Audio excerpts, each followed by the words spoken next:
അൽഹംദുലില്ലാഹ് സല്ലല്ലാഹു അലാ നബിയിനാ മുഹമ്മദിൻ വഅലാ ആലിഹി വസഹ്ബിഹി വസല്ലമ തസ്ലീമൻ ദായിമൻ ഇലാ യൗമിദ്ദീൻ.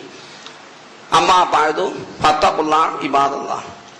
അല്ലാഹുവിനെ ഭയപ്പെട്ട് ശരിയായ മുത്തഖീങ്ങളായി ജീവിച്ച് മരിക്കാൻ ഒന്നുകൂടി എന്നോടെന്ന പോലെ സ്നേഹം നിറഞ്ഞ പ്രിയം നിറഞ്ഞ സഹോദരന്മാരോടും സഹോദരിമാരോടും ഉപദേശിച്ചു കൊള്ളുന്നു. സുഹൃത്തുക്കളെ, വിശുദ്ധ ഖുർആൻ പറഞ്ഞ് ഖുദ് മിൻ അംവാലിഹിം സദഖത്തൻ, ഓരോ ധനത്തിൽ നിന്ന് നിർബന്ധ ദാനധർമ്മം പിടിച്ചെടുക്കുക എന്ന് പറഞ്ഞു. ഇത് ഓരോരുത്തരും ഇഷ്ടത്തിനായിട്ട് കൊടുത്താല് മനുഷ്യൻ കൊടുക്കലന്നെ ഉണ്ടാവില്ല. അപ്പൊ ഇസ്ലാം അത് എന്ത് ചെയ്ത് അതിനൊരു തോതൊക്കെ നിശ്ചയിച്ച് തരിക, ശതമാനമൊക്കെ നിശ്ചയിച്ചിട്ട് തരിക. ശതമാനം നിശ്ചയിക്കാതെ നിങ്ങളെ ഇഷ്ടത്തിനായിട്ട് കൊടുത്താളെന്ന് പറഞ്ഞാൽ ഏത് മനുഷ്യനാ കൊടുക്കാൻ മുന്നോട്ട് വരിക? അപ്പൊ വിശുദ്ധ ഖുർആൻ അള്ളാഹ്ക്ക് അത് മനസ്സിലായതുകൊണ്ട് പ്രവാചകനിലൂടെ വിവരിച്ചു തരാം. ഒന്നാമത്തത് കൃഷിയാണ്. കൃഷിയാണെങ്കിൽ ഇപ്പൊ തേങ്ങ, തെങ്ങിനൊക്കെ എല്ലാ കൃഷിക്കും സക്കാത്ത് കൊടുക്കും. പുല്ലിന് വരെ കൊടുക്കണം എന്ന് ഞാൻ പറഞ്ഞില്ലേ. അപ്പൊ നാളികേരമുള്ളവര്, അതായത് അവര് നാളികേരത്തിന് തെങ്ങിന് നനച്ചൊക്കെ ഉണ്ടാക്കുന്നുണ്ട്, നനക്കുന്നുണ്ട്, അല്ലെങ്കിൽ വളമിടുന്നുണ്ട്.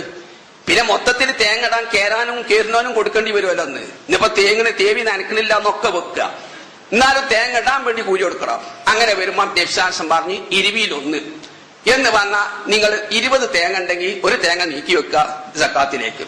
ഇനി പൈസ ആണെങ്കിൽ വിറ്റിട്ട് കിട്ടുന്ന പൈസക്ക് 5% നിങ്ങൾ സക്കാത്ത് കൊടുക്കുക. നേരെ മറിച്ച് ഒരു ചെലവുമില്ലാതെ ഉണ്ടാകുന്ന കൃഷികളൊക്കെ ആണെങ്കിൽ ഉശിറ് കൊടുക്കുക എന്ന് പറഞ്ഞ് 10-1 എന്ന് പറഞ്ഞാൽ 10 തേങ്ങന്റെ ഒരു തേങ്ങ കൊടുക്കുക. അല്ലെങ്കിൽ കാശാണെങ്കിൽ തേങ്ങ വിറ്റിട്ട് കിട്ടുന്ന പൈസക്ക് 10% നിങ്ങൾ കൊടുക്കുക. ചെലവൊന്നും വരുന്നില്ലെങ്കിൽ 10% കൊടുക്കുക. ഇനി കച്ചവടത്തിൻ്റെതാണ്. കച്ചവടത്തിൻ്റെയാണ് 2 രീതിയാണ് ഇപ്പൊ ഇതിൽ പറഞ്ഞു വരുന്നത്. ഒന്നാമത്തെ കൊല്ലാവസാനം വരുമ്പം അവിടുത്തെ ചരക്കൊക്കെ വിലക്കെടുക്കുക, എന്നിട്ട് കയ്യിലുള്ള പൈസ കൂട്ടിയിട്ട് അതിന് 2.5% കൊടുക്കുക. ഒന്നാമത്തെ രീതി. രണ്ടാമത്തെ രീതി, നമ്മൾ ബിസിനസ് ഇറക്കുമ്പോൾ 5 ലക്ഷം കച്ചവടത്തിൽ ഇറക്കുമ്പോൾ ആദ്യം ആ മൂലധനത്തിന് സക്കാത്ത് കൊടുത്ത് ശുദ്ധീകരിക്കണം. പിന്നെ നമ്മൾ ലാഭം കാണുക, ലാഭത്തിന് 10% കൊടുക്കുക.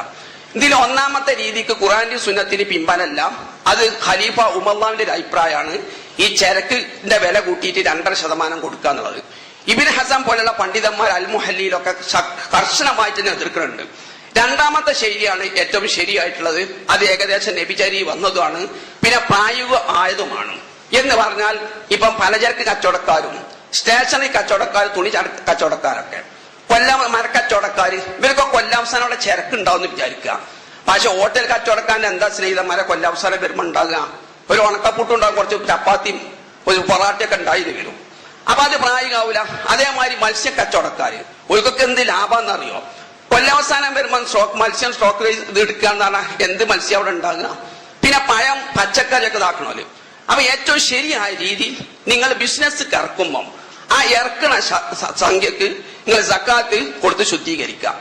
പിന്നെ ലാഭം, കൊല്ലാവസാനം മൂലധനം ബിസിനസ് ഇറക്കാനാണ് കച്ചവടം ഈ സക്കാത്ത് വെച്ചിട്ടുള്ളത്. ആ മൂലധനം ശുദ്ധീകരിച്ചാൽ പിന്നെ മൂലധനത്തിന് കൊടുക്കേണ്ട ആവശ്യമല്ല.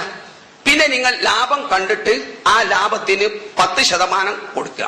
ഈ ലാഭം കാണുമ്പോൾ നിങ്ങൾക്ക് എന്ത് ചെയ്യാം? ഇൻകം ടാക്സ് കൊടുത്തതും മെയിൻ്റനൻസിന് വന്നതൊക്കെ കുറക്കാം.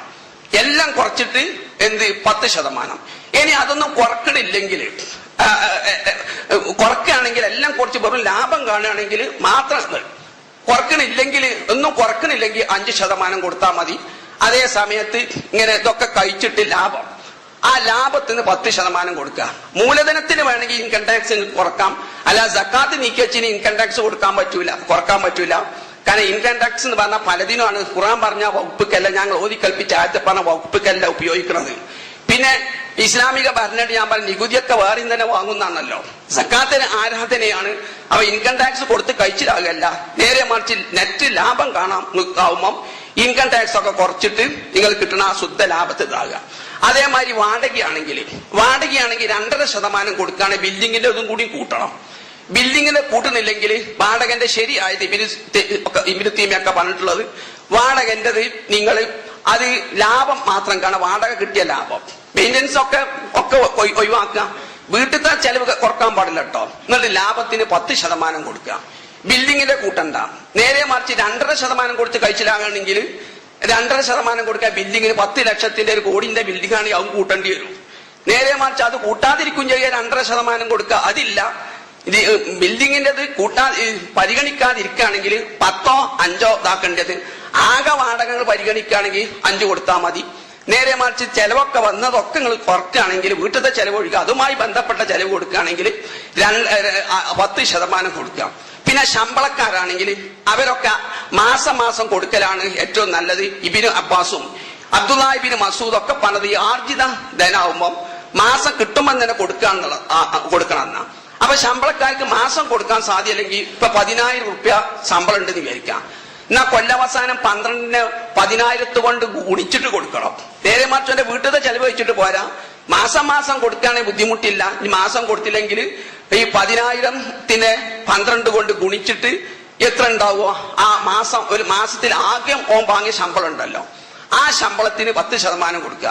ഇനി അതല്ല ജോലി കുറെ ദൂരത്താണ്, ബസ് ചെലവ് വരുന്നുണ്ട്, ഇങ്ങനെയൊക്കെയാണെങ്കിൽ ബസ് ചെലവും നിങ്ങൾ എന്തെങ്കിലും സ്കൂളിൽ ചിലപ്പോൾ ശമ്പളം കിട്ടുമ്പോൾ തന്നെ ഓഫീസിൽ വന്ന് ഇങ്ങനെ കുത്തിരിക്കുന്നുണ്ടാവും ഓരോരുത്തർ സംഭാവനക്ക് വേണ്ടി, അതൊക്കെ അങ്ങ് കുറക്കാന്ന് അർത്ഥം. വീട്ടു ചെലവ് കുറക്കരുത്, അതൊക്കെ കുറച്ചിട്ട് ബാക്കിയുള്ള ശമ്പളത്തിന് 10% കൊടുക്കുക. പിന്നെ ആഭരണത്തിലാണെങ്കിൽ അത് നിസാബ് അതിന് പ്രത്യേകം പറയേണ്ടതുണ്ട്. 10.5 പവൻ ഉണ്ടെങ്കിൽ കൊടുത്താൽ മതി. 10.5യും 10.5 കൂടുതലുണ്ടെങ്കിൽ കൊടുത്താൽ മതി. അതെന്തിനാ ഇസ്ലാം മതം വെച്ചതെന്ന് അറിയാം. സ്ത്രീകൾക്ക് ഈ പളപളങ്ങിനോട് ഒരു താല്പര്യം ഉണ്ടാവും. അപ്പൊ ഇസ്ലാം മതം പ്രകൃതി മനസ്സിലാക്കിയിട്ട് എന്ത് ചെയ്ത് ഒരു 10ന്റെ താഴെ ഓൾക്ക് കെട്ടാൻ അനുവാദം കൊടുത്ത്. ഞാൻ അതിലൊരു പെണ്ണിന് 50 പവനും കെട്ടാൻ പൂതിയുണ്ട്, എന്നാലും അത് ഇസ്ലാം മതം അംഗീകരിച്ച്. പക്ഷെ അപ്പൊ ഒരു ഫൈൻ ഇടണം. അപ്പൊ ഒരു ഫൈനാണ് സക്കാത്ത്. ഇനി ഒരു 100 പവനോൾക്ക് കെട്ടാൻ പൂതി ഉണ്ടെങ്കിലും ഓൾക്ക് കെട്ടാം. പക്ഷെ എന്ത് ചെയ്യണം, അങ്ങനെ 10ന്റെ അധികമാവുമ്പം ഒരു ഫൈന് ഇസ്ലാം മതം ഇടുകയാണ്. അപ്പൊ അതാണ് സക്കാത്ത്. അപ്പൊ 11 പവൻ ഉണ്ടെങ്കിൽ 10 കഴിച്ചിട്ട് കൊടുത്താൽ പോരെ കേട്ടോ. 11 ഉണ്ടെങ്കിൽ 11നും കൊടുക്കണം. അതിപ്പോ ഇൻകം ടാക്സ് അറിയാൻ നിങ്ങൾക്ക് ശരിക്കും അറിയാലോ. ചിലപ്പോ സ്ലാബ് 2 റുപ്യന്റെ മാറ്റം ഉണ്ടാവുള്ളൂ. ആ 2 റുപ്യന്റെ മാറ്റത്തിന് ചിലപ്പോൾ 250 റുപ്യ നികുതി കൊടുക്കേണ്ടി വരും 2 റുപ്യക്ക്. അതുകൊണ്ടാണ് നികുതിയിൽ ചില കൃത്യമൊക്കെ ചിലപ്പം കച്ചവടക്കാർക്ക് ചെയ്യേണ്ടി വരുന്നത്. കാരണം ഇന്ന സ്ലാബ് മുതൽ ഇന്ന സ്ലാബ് വരെയാണ്. അപ്പൊ 2 രൂപന്റെ വ്യത്യാസത്തിൽ ഇൻകം ടാക്സ് ചിലപ്പോൾ 250 കൊടുക്കേണ്ടി വരും. അതുപോലെ തന്നെയാണ് ഇതും. എന്ന് പറഞ്ഞാൽ 11 ഉണ്ടായി കഴിഞ്ഞാൽ പിന്നെ 11നും കൊടുക്കണം. 10 ഉണ്ടായാൽ 10ക്കും കൊടുക്കണം. 10ന്റെ താഴെയാണെങ്കിൽ കൊടുക്കണ്ട. ഇതാണ് അതിന്റെ ആ മൊത്തത്തിൽ കൊടുക്കേണ്ടതാണ്. ഇനി കടത്തിന് കൊടുക്കണമെന്നാ. എന്ന് പറഞ്ഞാൽ ഒരു ഓട്ടോറിക്ഷക്കാരൻ 5 ലക്ഷത്തിന് ഒരു ഓട്ടോറിക്ഷ കടം വാങ്ങി. എന്നിട്ട് കടത്തിലേക്ക് ഇങ്ങനെ കൊടുക്കുന്നുണ്ട്. കടത്തിന് നീക്കി വെക്കുന്ന സംഖ്യക്ക് കൊടുക്കണ്ടങ്ങൾ. അതേ സമയത്ത് നിങ്ങളെ ജീവിത ഉപയോഗത്തിൽ എടുക്കണോ കൊടുക്കണം. അല്ലെ തുണിക്കട എടുത്തോണ്ട് തുടങ്ങി കുറെ കടെടുത്തിട്ടാണ്. കടെടുത്തിട്ടെങ്കിൽ ആ കടത്തേക്ക് ഇങ്ങനെ നീക്കി വെക്കണേ നിങ്ങൾ ജക്കാത്ത് കൊടുക്കണ്ട. അതേ സമയത്ത് നിങ്ങൾ വീട്ടുപകരണം നിങ്ങൾ ജീവിതത്തിന് ഉപയോഗിക്കുന്ന സംഖ്യ, ഇപ്പൊ ഒരു ഓട്ടോറിക്ഷക്കാരൻ ഒരു മാസം ഓടുമ്പം എത്ര ഉണ്ട്, ഒരു 25,000 റുപ്യ കിട്ടുന്നുണ്ട് വെക്കുക. ഓന് അതിന് പകുതി കടത്തേക്ക് നീക്കുകയാണെങ്കിൽ ആ പകുതിക്ക് കൊടുക്കണ്ട, ഈ പകുതിക്കോ സക്കാത്ത് കൊടുക്കണം എന്നർത്ഥം. അപ്പൊ കട ഉണ്ടായി അരിച്ചു കണ്ട് ഓൻ തിന്നണീന് സക്കാത്ത് കൊടുക്കാതിരിക്കുക എന്നുള്ളതല്ല, കടത്തിട്ട് നീക്കണീന് എന്ത് ചെയ്യണ്ട, സക്കാത്ത് കൊടുക്കണ്ടെന്ന. പിന്നെ വിതരണ രീതി